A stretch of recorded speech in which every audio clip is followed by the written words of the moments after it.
आज हम बात करेंगे सुपरपोजिशन ऑफ वेव्स। ये भी इंटरफेरेंस का एक टॉपिक है और बहुत महत्वपूर्ण भी है। आइए देखते हैं कैसे इसको हमें करना है।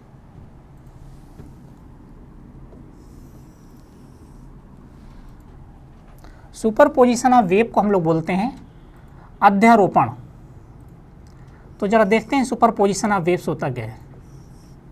सुपरपोजिशन ऑफ वेव का मतलब एक ये होता है कि अगर मान लीजिए किसी भी टॉपिक के अंदर अगर हम सुपरपोजिशन ऑफ वेव्स की बात करेंगे तो हमें समझना है किस प्रकार से हमारी जो वेव्स होती हैं उनको किस प्रकार से हमें समझ सकते हैं, कैसे वो आपस में जो है रिलेट करती हैं। इसके लिए हम जो पिछला डायग्राम हमने ड्रा किया था उसी की मदद से इसको हम बताएंगे तो हमें समझने में काफ़ी ये आसान रहेगा। ज़रा हमें देखना है कि ये कैसे हमको इसको आसान बनाना है। देखिए ज़रा, पिछला डायग्राम जो हमने ड्रा किया था वो कुछ जो है वो इस प्रकार का था कि उसके अंदर सबसे पहले हमने क्या लिया था, यहाँ पे कोई हमने इस प्रकार से एक स्लिट लिया था, ये यहाँ पे कोई हमने एक स्क्रीन लिया था, यहाँ पे मान लीजिए कोई एक हमने सोर्स मान लिया ये। अब अगर सोर्स हमने यहाँ पे एज्यूम ये कर लिया है तो हमें करना यहाँ पे ये होगा कि सोर्स से स्क्रीन को इस तरीके से थोड़ा अरेंजमेंट करना है। यहाँ से मान लीजिए जो हमारी लाइट है ये सोर्स S1 पर आ रही है और यहाँ से जो लाइट है वो सोर्स S2 पे आ रही है। अगर इसको आगे हम एक्सटेंड करते हैं और यहाँ पे वही कोई P पॉइंट हम लेते हैं जहाँ पर हमें इंटेंसिटी इसकी कैलकुलेट करनी है। अब हमें आगे इसमें क्या करना है, अगर हम यहाँ पर ये लेते हैं कि मान लीजिए यहाँ से इस प्रकार से, जैसा कि आपको मालूम है ये जो हमने लिया है इसको लिया है सोर्स S1, इसको यहाँ से लिया है सोर्स S2। यस हमारा जो है ये एक मोनोक्रोमेटिक सोर्स ऑफ लाइट है। मोनोक्रोमेटिक का मतलब होता है ऐसी लाइट जिसकी सिंगल वेवलेंथ हो। अगर ये दो कोहेरेंट सोर्स के बीच की दूरी अगर यहाँ से यहाँ तक हमने 2D लिया है, अभी पीछे भी हमने यही बताया था आपको, तो जो हाफ उसकी डिस्टेंस होगी यहाँ से यहाँ तक तो वो D होगी और ये यहाँ से यहाँ तक ये भी D होगी और D प्लस D मिला के 2D होगी। अगर ये D यहाँ से यहाँ तक है तो ये यहाँ से यहाँ तक ये भी हमारी D होगी और ये जो लोअर पार्ट है ये भी यहाँ से यहाँ तक D होगा। अगर मान लीजिए कि सोर्स से स्क्रीन के बीच की जो हमारी दूरी है अगर उसको जो है हम यहाँ से यहाँ तक ये, अगर इसको हम कैपिटल D यहाँ से यहाँ तक मान लेते हैं, जैसा कि मैंने आपको यहाँ दिखाने की कोशिश की है, ये मान लीजिए हमारी लाइट Y1 है, वेव Y1 है और ये मान लीजिए हमारी वेव Y2 है। ये मान लीजिए हमारा यहाँ पे कोई पॉइंट P है। इस तरीके से हमने क्या माना था, मान लीजिए यहाँ पे कोई पॉइंट हमारा O है, ये हमने माना था कि मान लीजिए M1 पॉइंट है और ये मान लीजिए हमारा M2 पॉइंट। अगर P से O की यहाँ से यहाँ तक की दूरी अगर ये हम मान लें Y है तो जाहिर सी बात है फिर आप ये कहेंगे कि जो टोटल यहाँ से यहाँ तक की दूरी है वो कितनी हो जाएगी, तो वो हो जाएगी Y प्लस D। यहाँ तक मुझे लगता है किसी को कोई कन्फ्यूज़न नहीं होगा। अब हम क्या करेंगे, देखिए एक्चुअली प्रिंसिपल ऑफ सुपरपोजिशन होता क्या है कि according to principle of superposition ये होता है कि अगर कोई 2 वेव या 3 वेव या 4 वेव किसी भी डायरेक्शन में जा रही हैं तो प्रिंसिपल ऑफ सुपरपोजिशन से उनका जो रिजल्टेंट होगा Y वो इक्वल टू सभी वेवों के समेशन के बराबर होगा। तो according to principle of superposition अगर यहाँ पे हम मान लें कि जो हमारी Y1 वेव है इसको हम कुछ मान लें साइन फॉर्म में, Y2 को मान लें, चूँकि दोनों वेवों का जो पाथ है ना, जो S1P है उसका पाथ छोटा है और जो S2P हमारी वेव है उसका पाथ थोड़ा लेंदी पाथ है, तो फेज़ में भी अंतर आएगा। तो लेट अगर हमें मानते हैं कि अगर हमें मान लिया कि लेट Y1 इक्वल टू हमने मान लिया यहाँ से कि A1 sine omega T. Y1 का मतलब एक ये है, ये पहली वाली वेव के लिए हमने एज्यूम किया है। ऐसे Y2 के लिए मानते हैं तो Y2 इक्वल टू हमने यहाँ से एज्यूम कर लिया कि ये हमारा हो गया A2 साइन और इसमें फेज में थोड़ा सा हमने अंतर कर दिया, ओमेगा टी की जगह ओमेगा टी प्लस डेल्टा ले लिया। अब आपको सबको ये मालूम है कि अगर according to principle of superposition लगाते हैं तो दोनों वेवों को जोड़ देंगे। तो लिखेंगे तो according to principle of superposition, superposition को हिंदी में बोलते हैं अध्यारोपण का सिद्धांत। तो अकॉर्डिंग टू प्रिंसिपल ऑफ, अगर हम प्रिंसिपल ऑफ सुपरपोजिशन लगाएंगे तो क्या होगा?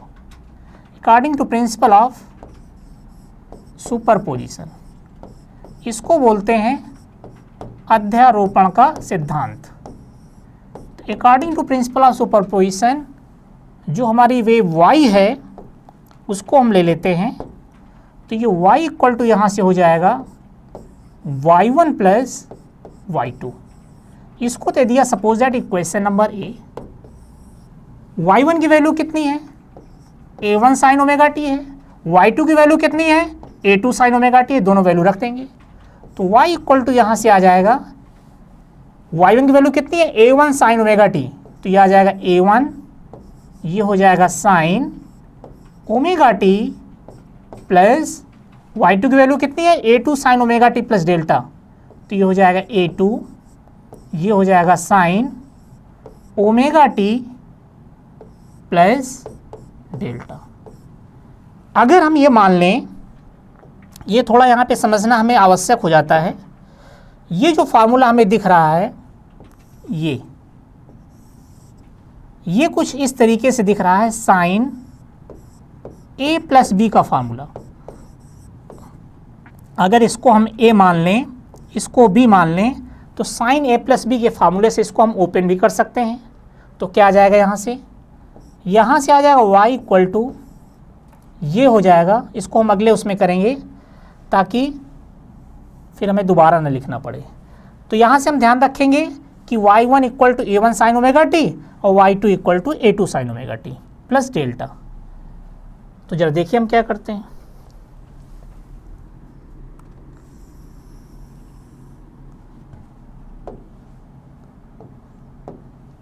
यहाँ से हम करेंगे y इक्वल टू, ये हो जाएगा a1 sine omega t plus हो जाएगा a2, ये यहाँ से हो जाएगा साइन और यहाँ पे हो जाएगा ओमेगा टी प्लस डेल्टा। अभी मैंने आपको पीछे बताया, just I have been told कि इसमें एक फार्मूला अप्लाई कर सकते हैं a प्लस बी। तो ये बन जाएगा क्या? ये बन जाएगा साइन ए प्लस बी, और साइन ए प्लस बी का फार्मूला होता है sign A cos B plus cos A sine B. इसको यहाँ अप्लाई कर देंगे तो देखो जरा यहाँ से क्या आएगा। तो यहाँ से हो जाएगा y इक्वल टू, ये हो जाएगा a1, ये यहाँ से हो जाएगा sign omega t plus a2 को हमने कर लिया ब्रैकेट से बाहर। अब इसके अंदर, इसके पूरे के अंदर sine A cos sine A plus B का फार्मूला लगाएंगे तो क्या आएगा देखिए, ये हो जाएगा sine A means sine omega T, cos B sine A cos B plus cos A sine B, तो साइन ओमेगा टी, ये हो जाएगा कास डेल्टा प्लस हो जाएगा कास ओमेगा टी और ये हो जाएगा साइन डेल्टा। कैसे किया मैंने साइन ए प्लस बी का फार्मूला यहाँ से अप्लाई कर दिया। तो जब साइन ए प्लस बी का फार्मूला यहाँ से अप्लाई करेंगे तो क्या आएगा, यहाँ से आएगा साइन ए की जगह ओमेगा टी है तो साइन ए कास बी की जगह डेल्टा तो cos delta plus cos A sine B तो cos omega t sine delta. अब a2 को अंदर मल्टीप्लाई कर देंगे तो क्या आएगा, यहाँ से आ जाएगा y इक्वल टू a1, ये यहाँ से हो जाएगा sign omega t plus a2, ये हो जाएगा साइन ओमेगा टी कास डेल्टा प्लस a2 से मल्टीप्लाई होगा तो ये हो जाएगा a2, ये हो जाएगा cos omega t sine delta. अब जरा ये देखना हमको है कि क्या कहीं से कुछ हम इसमें ऐसा अरेंजमेंट कर सकते हैं कि जिससे कुछ हम इसको सिंप्लीफाई कर सकें। अगर इन दोनों टर्म को आप देखें तो इनसे दोनों से कुछ कॉमन आ सकता है, मीन्स साइन ओमेगा टी बाहर हम ले सकते हैं। तो क्या बचेगा, यहाँ बचेगा y इक्वल टू ये आ जाएगा a1 plus a2 cos delta bracket के अंदर बचेगा, और साइन ओमेगा टी हम बाहर लिख लेंगे, कुछ साइन ओमेगा टी दोनों से कॉमन आ सकता है पहले वाले टर्म में, प्लस ये तो हो गई बात इन सभी की दोनों की। अब इससे ज़रा देखें क्या हम कर सकते हैं। तो cos ओमेगा टी बाहर कर लेंगे, हम ऐसा इसको लिख सकते हैं कि a2 साइन डेल्टा ऐसे कर लें, और cos ओमेगा टी हम बाहर कर लें। मुझे लगता है इसमें कोई दिक्कत किसी को नहीं होगी, और इसको हम मान लें इक्वेशन नंबर ए। ठीक है, अब हम मान लेते हैं कि ये जो टर्म हमारा यहाँ पे दिया गया है ब्रैकेट के अंदर, ये जो पूरा टर्म है ये मान लीजिए हमारा फर्स्ट टर्म है, और ये जो पूरा टर्म हमारा यहाँ दिख रहा है इसको अगर हम सेकंड मान लें, और दोनों को कुछ हम एज्यूम कर लें, इसको अगर हम सेकंड मान लेते हैं, तो अगर हम मानते हैं तो क्या माने यहाँ पे जरा देखिए,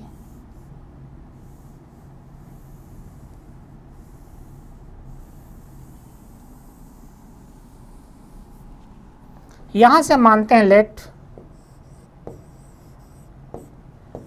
a1 प्लस a2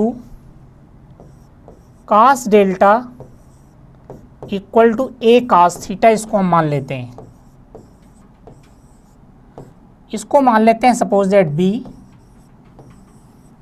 और जो ये हमारा a2 साइन डेल्टा है इसको a साइन थीटा मानते हैं, और a2 साइन डेल्टा इसको हम मानते हैं a साइन थीटा। अभी हमने पीछे आपसे कहा था कि जब हम कोई डेरिवेशन करते हैं तो कोई ऑब्जेक्टिव हमारे पास होता है, मीन्स कुछ हमारे पास ये होता है कि हमको क्या फाइंड आउट करना है। अब अगर हम दोनों का स्क्वायर कर दें, बी और सी इक्वेशन का स्क्वायर कर दें और दोनों को उठा के जोड़ दें, तो काफ़ी हद तक हम इसको सिंप्लीफाई कर लेंगे। तो हम equation number B equation number C का स्क्वायर करेंगे, दोनों को ऐड कर देंगे। तो लिख सकते हैं हम यहाँ से, यहाँ पर हम लिख सकते हैं कि नाउ स्क्वायरिंग कौन कौन सी equation, equation B and C and adding.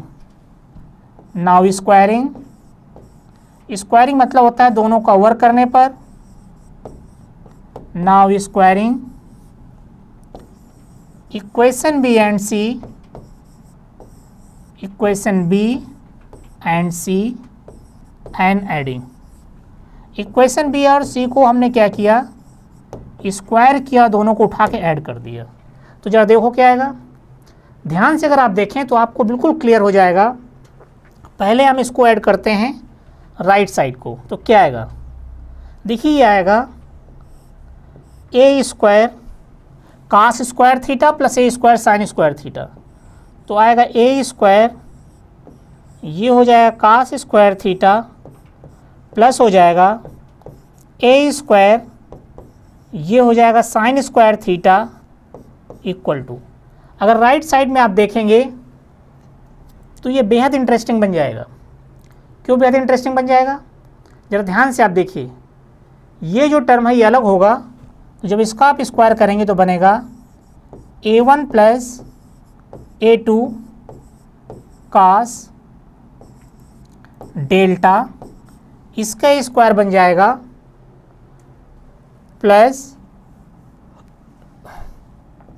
और जरा आप देखिए क्या होगा, इसके बाद बन जाएगा a2 साइन डेल्टा, तो ये बनेगा यहाँ से a2 साइन डेल्टा, इसका स्क्वायर बन जाएगा। अब जरा देखिए इसके आगे हम क्या करेंगे।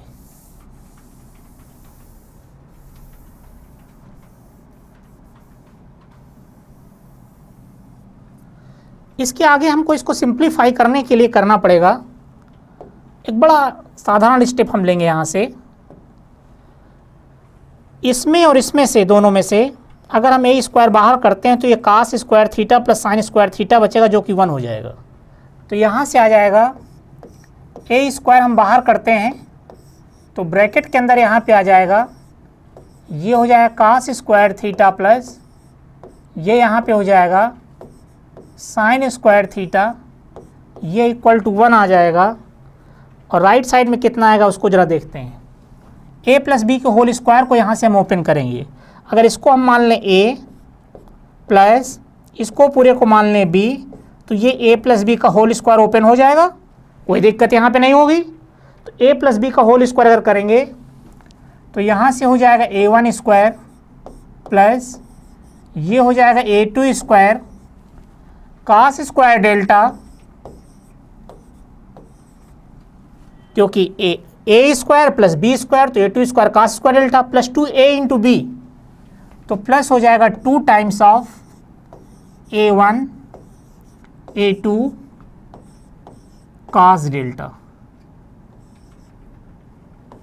ये और प्लस जब इसको हम सिंप्लीफाई करेंगे तो बचेगा ये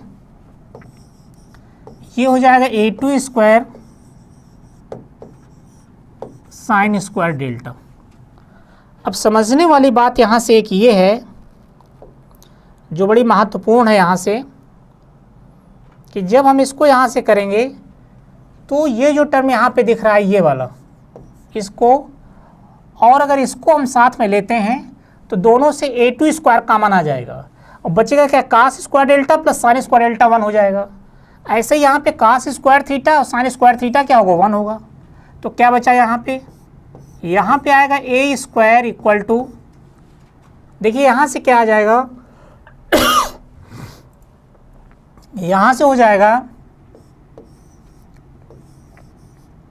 a1 square plus a2 square, और जब a2 स्क्वायर यहाँ से हम करेंगे तो क्या आएगा यहाँ पे cos square delta plus sine square delta, तो हो जाएगा 1 और प्लस तो ये आ जाएगा कास स्क्वायर डेल्टा प्लस ये हो जाएगा यहाँ से साइन स्क्वायर डेल्टा, और लास्ट में कौन सा टर्म यहाँ पे बचेगा, 2 time of a1 a2 cos delta. Simple चीज़ है। अब कई लोग सोच रहे होंगे कि ये कैसे कर दिया, ये पहला टर्म देखिए यहाँ ध्यान से, ये सेकंड वाला देखिए, दोनों को हमने साथ में ले लिया, दोनों से a2 स्क्वायर यहाँ पे कॉमन ले लिया, तो यहाँ बचेगा कास स्क्वायर डेल्टा और वहाँ बचेगा साइन स्क्वायर डेल्टा, ये फिर 1 हो जाएगा हमारा ये वाला टर्म पूरा। तो क्या बचेगा यहाँ से, तो यहाँ से बचेगा जो अगला टर्म हमारे पास आएगा वो ये बचेगा A square equal to, right side में देखिए यहाँ पे हो जाएगा a1 square plus a2 square plus 2 time of a1 a2, ये हो जाएगा कास डेल्टा। अब ज़रा एक बहुत महत्वपूर्ण यहाँ से एक स्टेप हम बता रहे हैं आपको, जिसको हमें करके देखना ही होगा।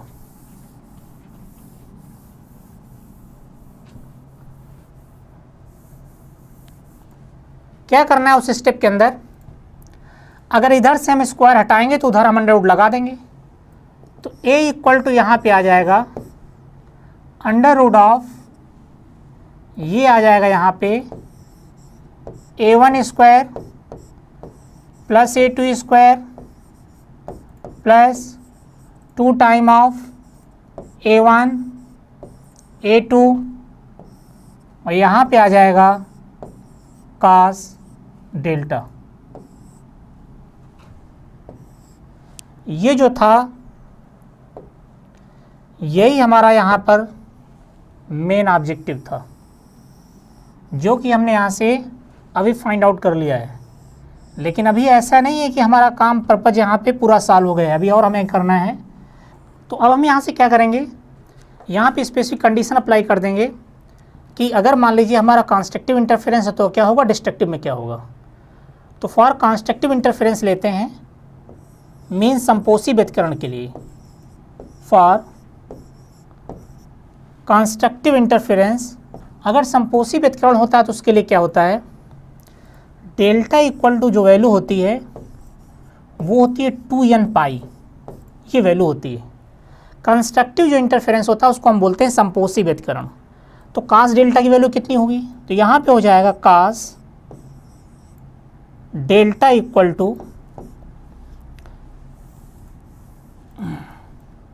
ये यहाँ पे हो जाएगा cos delta equal to cos 2n pi, और कास अगर इवन पाई है तो उसकी वैल्यू जो होती है +1 होती है ये।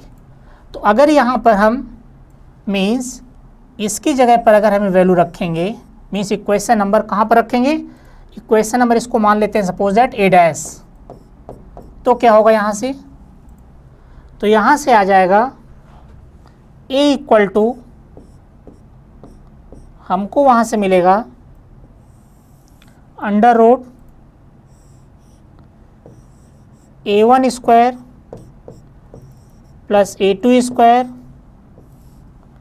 और प्लस आ जाएगा 2a1 a2। ये अगर इसको हम ध्यान से देखें तो ये हमारा a1 प्लस a2 का होल स्क्वायर है, ये जो दिख रहा है। तो हम यहाँ से क्या करेंगे, a1 प्लस a2 का होल स्क्वायर इसके अंदर रख देंगे, फिर देखते हैं क्या आता है।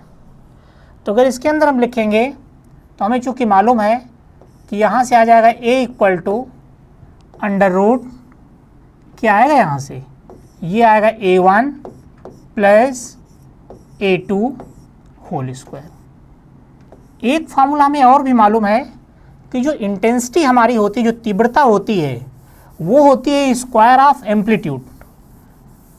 तीव्रता जो हमारी होती है वो आयाम के वर्ग के अनुक्रमानुपाती होती है। तो चूंकि हमें मालूम है कि I जो होता है प्रोपोर्शनल टू होता है a स्क्वायर, तो यहाँ पे चूंकि I मैक्सिमम अगर हम निकालेंगे तो I मैक्सिमम जो हमारा होगा वो इक्वल टू किसके हो जाएगा, किसके बराबर हो जाएगा, इसका आप स्क्वायर करेंगे, तो जब एक आप स्क्वायर करेंगे तो कितना आ जाएगा यहाँ पे a1 plus a2 whole square. तो I मैक्सिमम अगर आ जाएगा आपका तो आएगा a1 plus a2 whole square. तो जहाँ भी I मैक्सिमम की हमको ज़रूरत होगी तो वहाँ पे हम ये यूज़ कर सकते हैं, इसका हम इस्तेमाल कर सकते हैं ये। अब इसी तरीके से मान लीजिए हम डिस्ट्रक्टिव इंटरफेरेंस की बात करते हैं, क्योंकि अभी तो हमने बात किया था कंस्ट्रक्टिव इंटरफेरेंस की, लेकिन अगर हमारा इंटरफेरेंस कैसा होगा, डिस्ट्रक्टिव इंटरफेरेंस होगा, तब क्या होगा, तो ज़रा उसकी हम बात कर लेते हैं।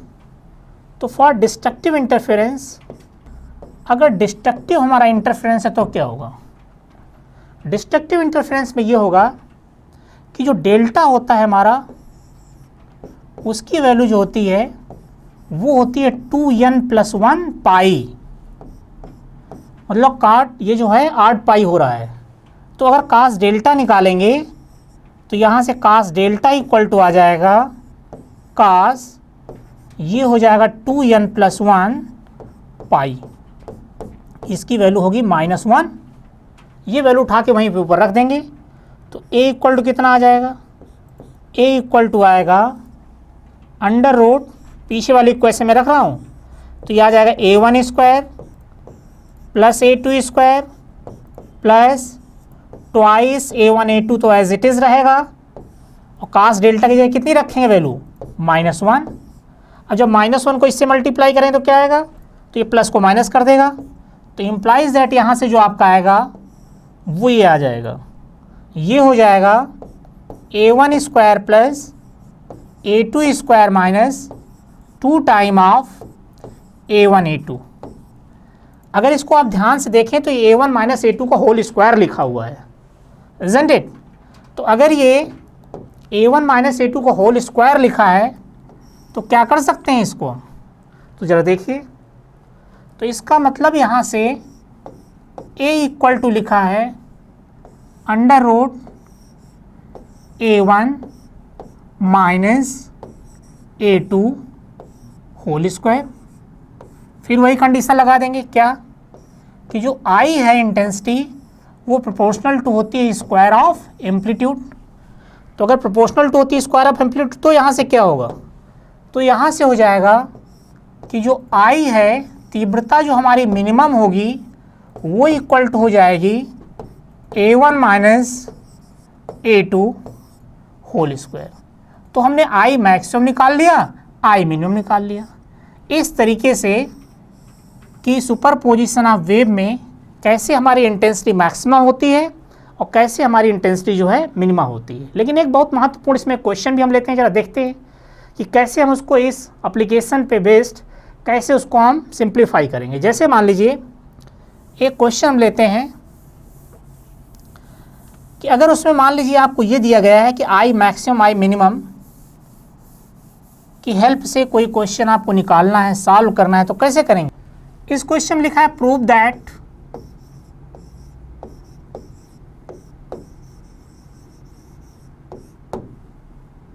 I maximum minus I minimum upon I maximum minus I minimum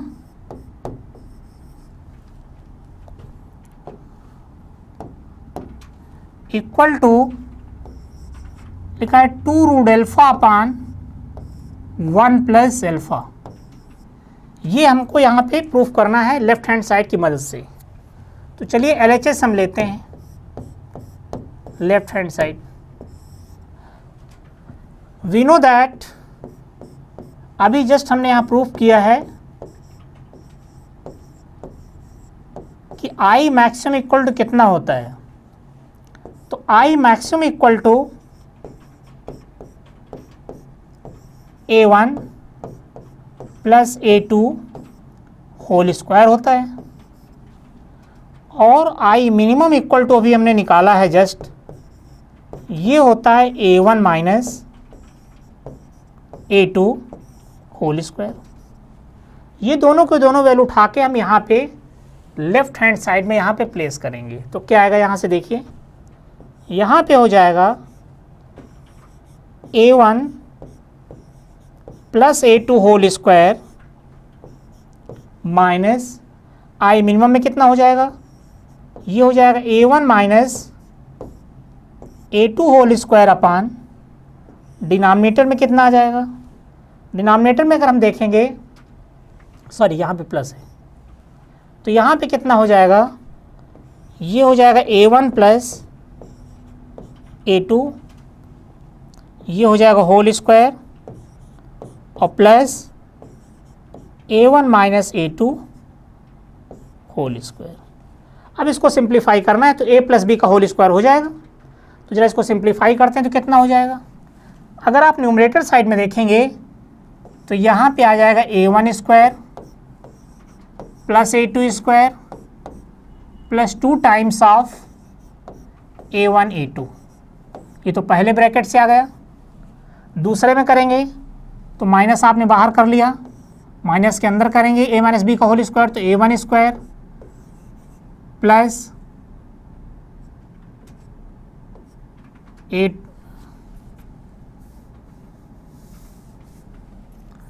ये आ गया आपका ट्वाइस A1 A2, माइनस लगा दिया। दूसरे को आपने सिंप्लीफाई किया तो यहाँ से आएगा A1 square plus A2 square minus 2 time of A1 A2। Simplify कर दिया। डिनोमिनेटर में जा देखिए क्या आएगा। डिनोमिनेटर में करेंगे तो यहाँ दोनों में प्लस लगा हुआ है, तो यहाँ से कितना आ जाएगा, तो यहाँ पे आ जाएगा A1 square plus A2 plus 2 time of A1 A2। ये पहले ब्रैकेट से प्लस लगा देंगे, यहाँ पे आ जाएगा A1 square plus A2 square और माइनस हो जाएगा 2 टाइम ऑफ A1 A2। अब देखो ये पॉजिटिव से नेगेटिव यहाँ कैंसिल हो जाएगा। इसमें देखिए जरा, जब माइनस को अंदर मल्टीप्लाई करेंगे तो ये माइनस हो जाएगा, ये माइनस हो जाएगा, प्लस हो जाएगा। तो A1 स्क्वायर से A1 square cancel, A2 square से A2 स्क्वायर कैंसिल और माइनस माइनस प्लस, तो ऊपर से आ जाएगा 4 A1 A2 अपान, डिनोमिनेटर में देखिए A1 स्क्वायर में A1 स्क्वायर सम करेंगे कितना हो जाएगा 2A1 स्क्वायर, तो यहाँ पे आ जाएगा 2A1 square plus 2 times of A2 square.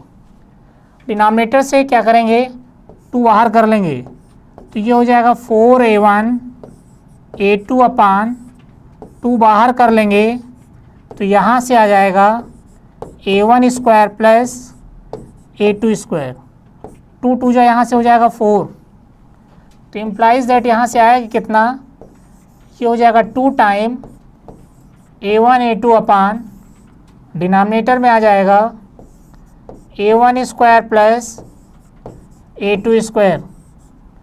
अब हम क्या करेंगे, न्यूमरेटर डिनोमिनेटर को डिवाइड कर दे देंगे, किससे, न्यूमरेटर डिनोमिनेटर को डिवाइड कर देंगे बाई A1 A2, तो लिखेंगे now dividing numerator and denominator by A1 A2। तो अगर डिवाइड करेंगे तो वहाँ से क्या आएगा, तो लिखेंगे नाउ डिवाइडिंग, न्यूमरेटर बोलते हैं अंश को, numerator and denominator by A1 A2।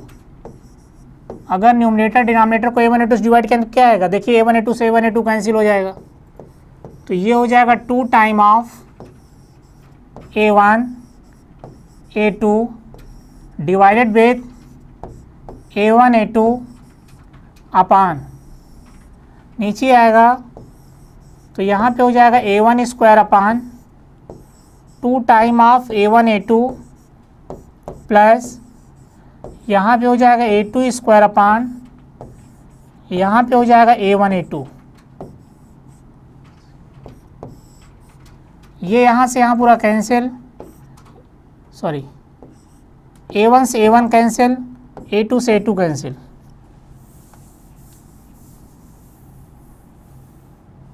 तो यहाँ से आ जाएगा इम्प्लाइज दैट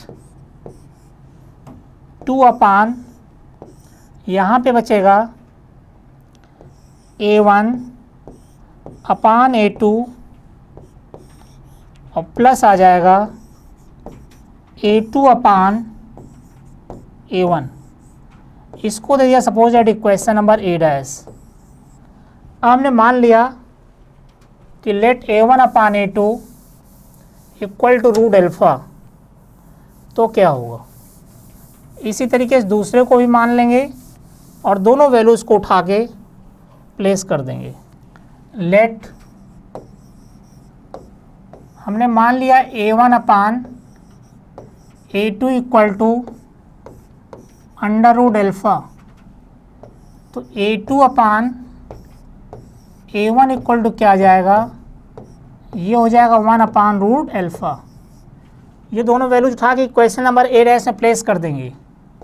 तो now putting in equation number A dash, now putting in equation A dash, अगर इक्वेशन A डैश में प्लेस करेंगे तो क्या आ जाएगा, यहाँ से आ जाएगा 2 upon under root alpha plus 1 upon root alpha. इसके नीचे कुछ नहीं तो मान लीजिए 1 है, अंडर रूट अल्फ़ा अगर यहाँ पे एलसीएम करेंगे तो यहाँ से आ जाएगा 2 root alpha upon 1 plus alpha, and this is equal to all about, that is called RHS। तो इसका मतलब ये आ गया कि LHS इक्वल टू RHS है। तो इस तरीके से मैंने इसको आज बताया आपको कैसे हमको इसको करना है। Thank you.